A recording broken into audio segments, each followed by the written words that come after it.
20 లక్షల ఉద్యోగాలు కల్పిస్తామన్న హామీకి కట్టుబడి ఉన్నామని మంత్రి లోకేష్ అన్నారు. ఐటీ రంగంలోనే 5 లక్షల ఉద్యోగాలు కల్పించాలని ఛాలెంజ్ గా తీసుకున్నట్లు తెలిపారు. గత ప్రభుత్వం రాష్ట్రంలో విధ్వంసం సృష్టించిందని విమర్శించారు. అన్ని రాష్ట్రాల్లో డబుల్ ఇంజిన్ సర్కార్లు ఉన్నాయని, కానీ ఏపీలో మాత్రం డబుల్ ఇంజిన్ బుల్లెట్ ట్రైన్ ఉందని వ్యాఖ్యానించారు. ఢిల్లీలో ప్రధాని మోదీ, ఏపీలో సీఎం చంద్రబాబు కలిసి పనిచేయడం వల్లే ఇది సాధ్యమైందన్నారు లోకేష్. బాబు సూపర్ 6లో మేము ఇచ్చిన తొలి హామీ 20 లక్షల ఉద్యోగాలు మేము కల్పిస్తాం. బోత్ ప్రైవేట్ అండ్ గవర్నమెంట్ రంగం ఇచ్చిన ఫస్ట్ ప్రామిస్. దానికి మేము ఇప్పటికీ కట్టుబడి ఉన్నాం. అహర్నిశలు కష్టపడుతున్నాం. ఎక్కడ కానీ ఇబ్బంది లేకుండా చేయాలని లక్ష్యంతో మేము పనిచేస్తున్నాం. ఆ 20 లక్షల ఉద్యోగాలు కల్పిస్తాం.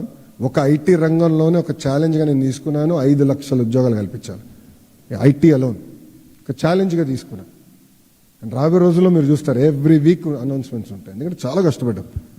ఈ 17 నెలలు అహర్నిశలు కష్టపడ్డాం. మంత్రులందరం కలిసి పనిచేస్తున్నాం. ఏ ఒక్క కంపెనీ పోకూడదని. పక్క రాష్ట్రం ఒక్క కంపెనీ వెళ్ళినా మేము ఫాలోఅప్ చేస్తాం. ఎందుకు పోయింది, ఎక్కడ తప్పు చేశాను, తెలిసి ఎందుకు తప్పు చేస్తున్నాం, కరెక్షన్ ఎట్ట చేయాలి.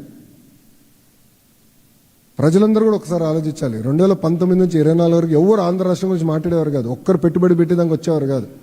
ఓన్లీ విధ్వంసమే. అలాంటిది 16-17 నెలల్లో మీరు చూస్తే ఇన్వెస్ట్మెంట్స్ సెంటర్ ఆఫ్ డిస్కషన్గా ఆంధ్ర రాష్ట్రం వచ్చింది. That is the strength. దీనికి ప్రధానమైన కారణం డబుల్ ఇంజిన్ సర్కారే కాదు, డబుల్ ఇంజిన్ బుల్లెట్ ట్రైన్.